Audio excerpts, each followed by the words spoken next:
오늘부터 이야기를 시작합니다. 안녕하세요. 작은 카페를 운영하는 40대 초반 가장입니다. 6살 어린 아내와 중학생 딸이 있습니다. 그날은 평소처럼 가게에 출근하기 위해 준비를 하고 있었습니다. 오후에 시간이 되냐고 묻는 아내의 말에 저희 처제네 부부가 제주도에서 살면서 공항에 갈치 마중을 나가자는 제안을 받았습니다. 몇 주 전부터 언급했었던 이야기였습니다. 아내와 오후에 볼 약속을 잡고 출근했으며 오전에 서둘러 일들을 마무리하고 알바생들에게 가게를 맡겼습니다. 그리고 공항으로 가게 되었습니다. 처제를 거의 10년 만에 만나게 되자 아내는 매우 신이 났습니다.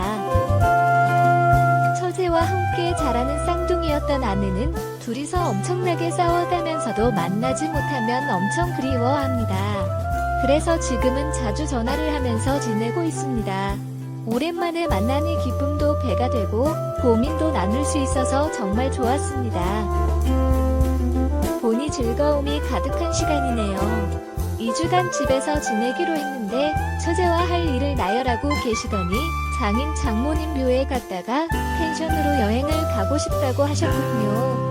몇 년간 바쁘다는 이유로 여행을 못 갔다고 하니 아내의 제안에 따라 여행을 가기로 하셨다니 기뻐하셨겠습니다. 10년 만에 만나신 처제는 아내와 여전히 똑같이 생겼고 성격과 취향도 비슷해서 머리 스타일과 옷차림도 비슷하셨군요. 오랜만에 본 동서도 머리가 희끗희끗하게 올라오는 중년이 되어가고 있었다고 하셨군요.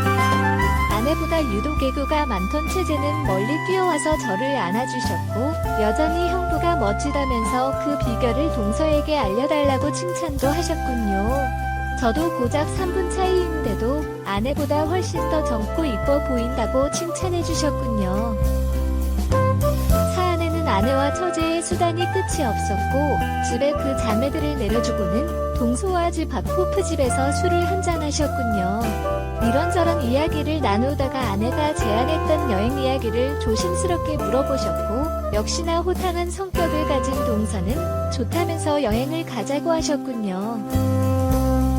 그날 저녁집에서 여행 관련 이야기를 나누셨고 성격이 급한 한국 사람들답게 다음날 저희는 2박 3일로 여행을 떠나게 되셨군요.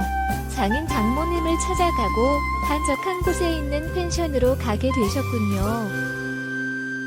평일에 가시니까 손님이 저희밖에 없었고 덕분에 바베큐장에서도 저희만 사용하다 보니 편히 술도 먹고 큰 소리로 떠들면서 즐거운 시간을 보내셨군요.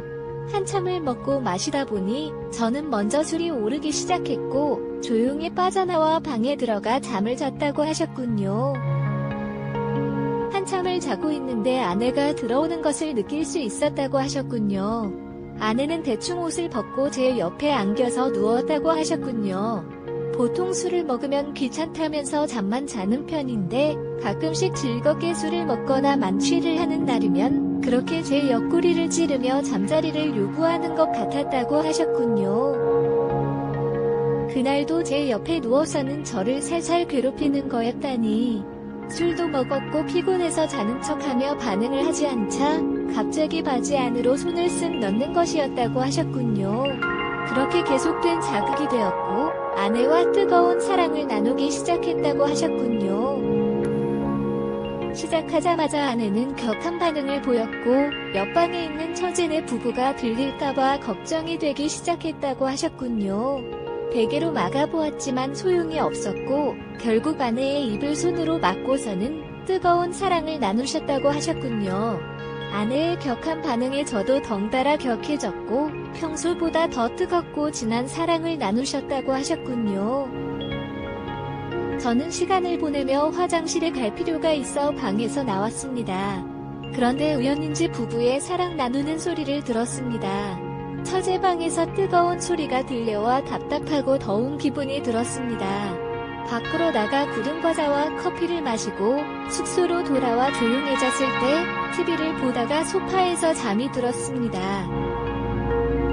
다음날 일어나니 동서는 아침을 준비하고 있었고 두 자매는 아직 자고 있었습니다. 동서는 아무 일도 없다며 웃고 지나갔습니다. 그 표정과 말투가 찜찜하기는 했지만 얼마 지나지 않아 그 이유를 깨달았습니다.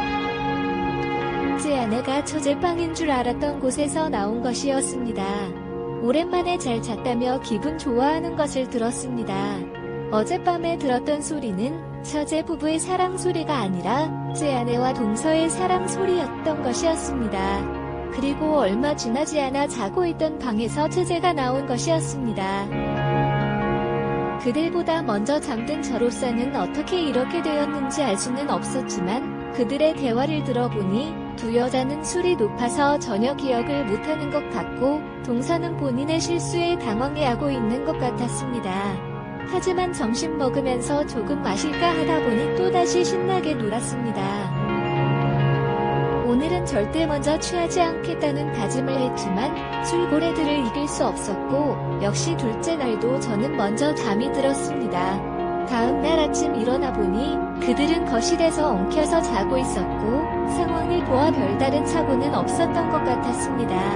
아침을 먹고 퇴실 준비를 겸하여 짐을 나르고 있었습니다. 숙소에 처제와 단둘이 있는 상황이 왔습니다.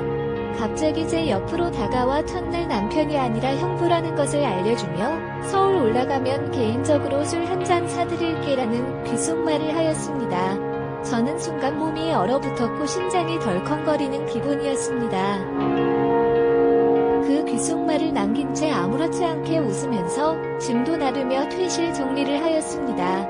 돌아오는 길에 운전하면서 머릿속은 한없이 복잡해지기 시작했습니다. 과속 카메라는 안 찍혔는지, 어떻게 운전을 했는지 아무런 생각들이 안 들 정도로 운전에 집중도 못하고 지난날의 사건에 대한 걱정만 하면서 집에 왔습니다. 다음날 아침 챙겨드릴 것들이 많다는 핑계를 대고 일찍 출근하였습니다. 일을 하다 보니 잡생각도 사라지고 마음도 편해지고 있었습니다. 그런데 가게에 처제가 온 것이었습니다. 사진으로 봤는데 실제로 와서 보니 너무 이쁜 카페라며 말을 걸어오는데 머리가 멍해지면서 식은땀이 났습니다. 들어와서 커피 한잔 하라는 제 말에 처제는 나가서 둘이서 조용히 이야기 좀 하자고 하더군요. 제 차로 가게 되었고 처제는 저한테 왜 이렇게 긴장을 하냐면서 걱정하지 말라고 하였습니다. 일단 출발하라면서 처제가 이끄는 대로 운전을 하였습니다. 약 30분 달려서 도착한 곳은 어느 외진 닭백숙 식당이었습니다. 술 한잔 사달라고 한 거 기억하냐고 하면서 닭백숙과 동동주를 시켰습니다. 그렇게 별다른 말 없이 동동주와 함께 식사를 하였습니다. 2주 전자쯤 마신 것 같습니다. 술도 오르고 식사도 다 했기에 대리를 불러서 집에 가려고 하는데 처제는 저쪽을 손으로 가리키는 것이었습니다. 그 손끝에는 무인텔이 있었습니다. 저기에 가고 싶다며 저를 끌고 가기 시작했습니다. 뭔 소리냐며 안 된다고 하였지만 이번에는 제 입을 막으며 빨리 가자고 밀치기 시작했습니다. 그렇게 들어온 무인텔에서 그 밤에 그때처럼 강렬한 시간을 보냈습니다. 이제는 신경 쓸 것이 없다는 것을 알았는지 더 자유로워졌습니다. 그렇게 술이 깨약할 수 있는다는 명분하에 몇 시간을 더 무인텔에 있었고 그 시간은 짜릿함의 연속이었습니다. 그날은 그렇게 처제와의 불같은 시간을 보내고 집에 들어갔습니다. 어느덧 2주가 지나고 처제네 부부를 공항에 데려다주고 가게로 돌아왔습니다. 처제에게 제주도에 잘 도착했다는 글과 함께 다음에도 둘이서 술 한잔 꼭 하자고 문자가 와 있었습니다.